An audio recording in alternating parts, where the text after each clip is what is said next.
کون سی چیزیں ہدیہ اور تحفہ شمار ہوتی ہیں، اس سلسلے میں مسئلہ کل عرض کیا آپ کی خدمت میں۔ ہدیہ، بخشش، تحفہ جو آپ دوسروں کو دے دیتے ہیں، اگر اپنی شان کے مطابق دیا، اپنی حیثیت کے مطابق دیا، اس پر خمس نہیں ہے۔ اور جو لوگ ہدیہ، تحفہ وغیرہ لیتے ہیں،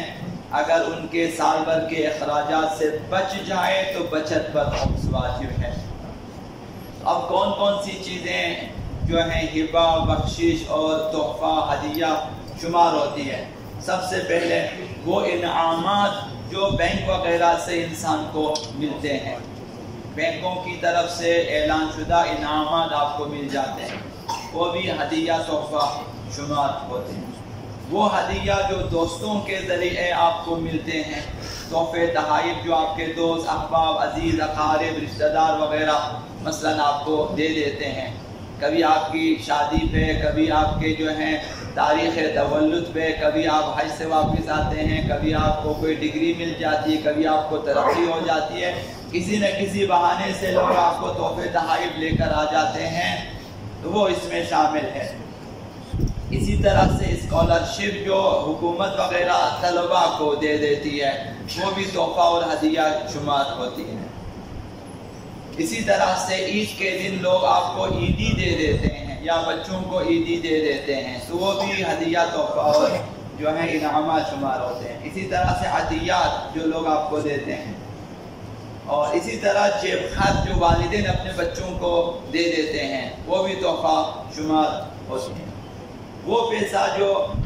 اور وہ مال جو کسی چیز کے لیے حوصلہ افزائی کے طور پر آپ دے دیتے، طالب علموں کو آپ دے دیتے ہیں، یا مثلا کھیل کے میدان میں کھلاڑیوں کو آپ حوصلہ افزائی کے لیے دے دیتے ہیں، تو جو آپ حوصلہ افزائی کے لیے انعامات وغیرہ دے دیتے ہیں، وہ بھی تحفہ شمار ہوتا ہے اور ہدیہ شمار ہو جاتا ہے۔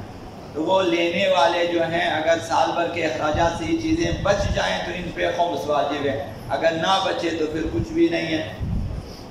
اسی طرح سے وہ مال جو شہداء کے خانوادے کو ملتا ہے بعنوان کمک یا بعنوان جو ہے مدد، دو خانوادے شہداء کی مدد کرتے، پیسے وغیرہ یا راشن وغیرہ یا لباس وغیرہ دے دیتے ہیں، یا گھر کی ضروری اشیاء دے دیتے ہیں، فریج خرید کے دیتے ہیں، واشنگ مشین وغیرہ دے دیتے ہیں۔ اسی طرح سے جو بھی خانوادے شہداء کو آپ دے دیتے ہیں، وہ ان کے لیے تحفہ، ہدیہ شمار ہو جاتے ہیں۔ اور اسی طرح سے تو یہ باقی چیزیں، اگر یہ چیزیں سال کے مخارج میں خرچ ہو جائیں تو ان پہ خمس نہیں ہے۔ ابھی مثلا فریج استعمال ہوتا ہے گھر میں،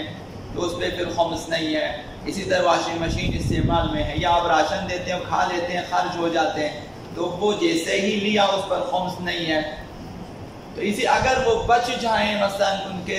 راشن آپ نے دیے تھے، سال آ گیا، ان کا بچ گیا سالانہ اخراجات کے بعد 1 کلو، 2 کلو، 10 کلو جو بھی بچا اس پہ خمس دینا چاہیے۔ باقی سال بھر میں جو کچھ خرچ ان بچت پر خمس ہے،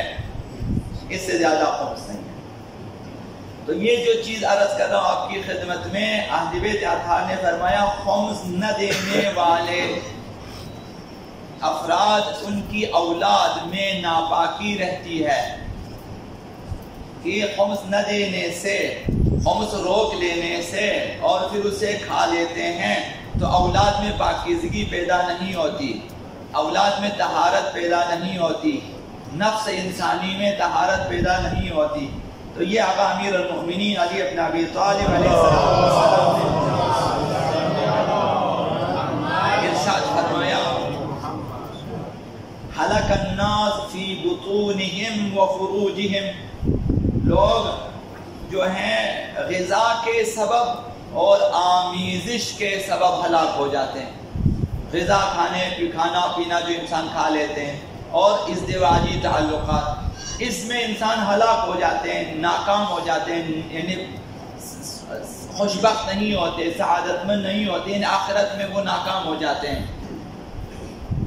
یہ کس وجہ سے فرمائے؟ لأنہم لم یؤدوا الینا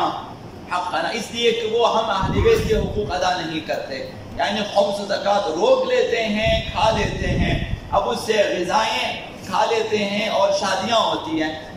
تو جب ان دونوں میں حرام کی آمیزش ہوتی ہے تو پھر اس طرح انسان ہلاک ہو جاتے ہیں، اولاد بے تربیت ہو جاتی ہے اور اولاد کے سبب بھی انسان ہلاک ہو جاتے ہیں، اور اسی طرح غذاؤں کے سبب۔ تو فرمایا الا وان شیعتنا من ذلک وآباءهم فی حل،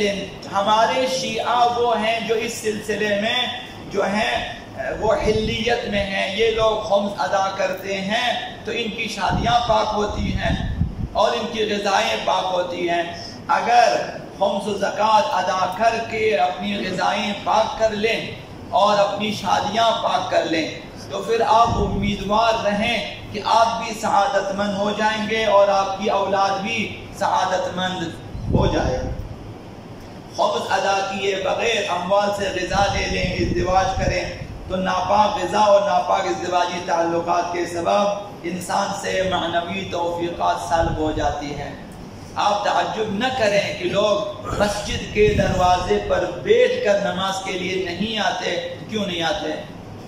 مثلا کیا روک ہے، کیا مثلا ان کے لیے مانع ہے، کیا رکاوٹ ہے؟ سوائے سلب توفیق کہ خدا نے توفیق اٹھا لیے، تم مسجد کے دروازے پر بیٹھ کر بھی نماز نہیں پڑھ سکتے ہو۔ یہ اس کو کہتے ہیں سلب توفیق، یعنی سمندر میں رہیں اور پیاسے رہیں، تو معنوی توفیقات سلب ہو جاتی ہیں، عبادات میں سستی پیدا ہو جاتی ہے، شبائے قدر میں نیند آ جاتی ہے، تمام توفیقات، حج نہیں کر سکتے، زیارات نہیں کر سکتے، اگر کرتے بھی ہیں تو ریاکاری کرتے ہیں، یہ تمام سلب توفیقات ہیں۔ اور بعض لوگ شاید خوشحال ہو جاتے ہیں کہ ہم اسلامی معاشرے سے دور چل 7 سمندر اس طرف، اب ان سے پوچھیں وہ تمام معنوی توفیقات سے دور ہو جاتے ہیں۔ جب آخری عمر کے آخری ایام آ جاتے ہیں تو انہیں ہوش میں آ جاتا ہے میں تو عزاداری سے بھی دور ہو چکا ہوں، نمازوں سے بھی دور ہو چکا ہوں، دوستوں سے بھی دور ہر چیز سے میں دور ہو چکا ہوں، اب وہاں پہ سوائے زرق و برق دنیا کے اور کچھ بھی نہیں ہے، بلکہ اس سے بالاتر کہوں انگریزوں کی غلامی کے سوا کچھ نہیں ہے۔ تو یہ سلب توفیق ہے، اگر وہاں انسان کو یہ توفیقات نہ ملیں، کوئی ایسا ماحول فراہم آ جائے کہ جس میں نہ عزاداری ہو، نہ نماز ہو، نہ اسلامی تعلیم تربیت وغیرہ ہو، تو پھر وہ بدبختی ہوتی ہے۔